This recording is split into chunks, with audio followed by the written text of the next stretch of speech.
Saudara-saudariku yang dikasihi Tuhan, Shalom, damai sejahtera untuk keluarga Anda semua. Kita sudah memasuki retret hari yang keempat. Minggu pertama Prapaskah hari yang keempat. Tema yang akan kita dalami adalah jadikan keluarga kita angkatan yang diselamatkan. Jadikan keluarga kita angkatan yang diselamatkan. Mari kita mendalami tema ini melalui Injil hari ini.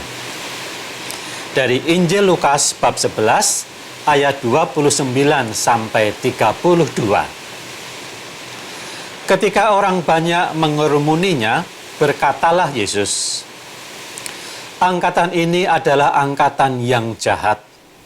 Mereka mengendaki suatu tanda, tetapi kepada mereka tidak akan diberikan tanda selain tanda Nabi Yunus. Sebab seperti Yunus menjadi tanda untuk orang-orang Ninive, demikian pula lah Anak Manusia akan menjadi tanda untuk angkatan ini. Pada waktu penghakiman, ratu dari selatan itu akan bangkit bersama orang dari angkatan ini, dan ia akan menghukum mereka. Sebab ratu itu datang dari ujung bumi untuk mendengarkan hikmat Salomo, dan sesungguhnya yang ada di sini lebih daripada Salomo. Pada waktu penghakiman, orang-orang Ninive akan bangkit bersama angkatan ini, dan mereka akan menghukumnya. Sebab orang-orang Ninive itu bertobat waktu mereka mendengarkan pemberitaan Yunus, dan sesungguhnya yang ada di sini lebih daripada Yunus." Jadikan keluarga kita angkatan yang diselamatkan. Yesus berkata terus terang kepada orang yang mengerumuni dia, angkatan ini adalah angkatan yang jahat. Padahal yang mengurumuni Yesus itu termasuk murid-muridnya, termasuk orang-orang yang percaya kepadanya, tidak menunjuk khusus pada orang-orang yang melawan dia. Apakah tidak tersinggung ya? Rupanya kata-kata ini juga mungkin dikenakan pada kita juga. Angkatan ini adalah angkatan yang jahat.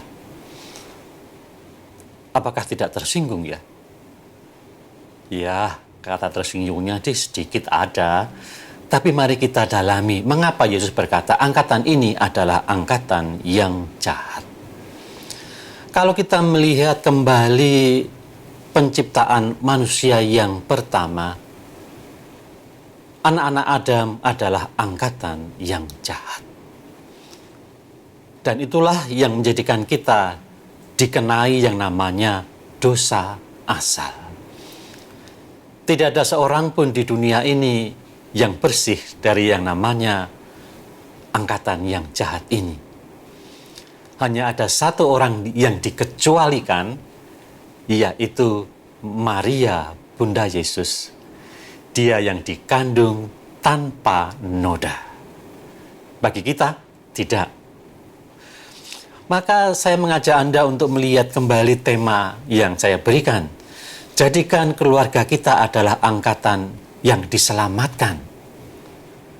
Dan tanda-tanda itu diberikan oleh anak manusia, yaitu Yesus sendiri, yang menjadi tanda-tanda keselamatan, seperti Yunus menyelamatkan bangsa Ninive. Tanda-tanda itu banyak. Dan tanda itu yang pertama adalah tanda peringatan. Yesus sering memperingatkan kita dengan ajarannya. Yesus sering mengingatkan kita dengan nasihat-nasihatnya. Kadang-kadang Yesus menggunakan kata-kata yang keras untuk menyelamatkan kita. Maka tanda yang menyelamatkan adalah tanda-tanda peringatan dari Yesus. Tanda juga dalam arti penyelamatan. Ketika ambulan berjalan, maka membunyikan sirene sebagai tanda untuk minta jalan keselamatan. Dan Yesus juga merupakan tanda keselamatan dengan kurban salibnya. Tanda yang menyelamatkan. Namun juga tanda itu berarti pengenalan. Kalau Anda masuk sebuah kota, di perbatasan itu ada tulisan, "Selamat datang di kabupaten," atau "Selamat datang di kota," atau "Selamat datang di provinsi." Dan Yesus adalah tanda keselamatan itu, karena dia juga berkata, "Akulah roti hidup yang turun dari surga. Jikalau seorang makan dari roti ini, ia akan hidup selama-lamanya." Bukankah dalam syahadat para rasul bagian terakhir kita percaya akan pengampunan dosa, kebangkitan badan, dan kehidupan kekal? Demikian juga tanda itu adalah suatu tujuan.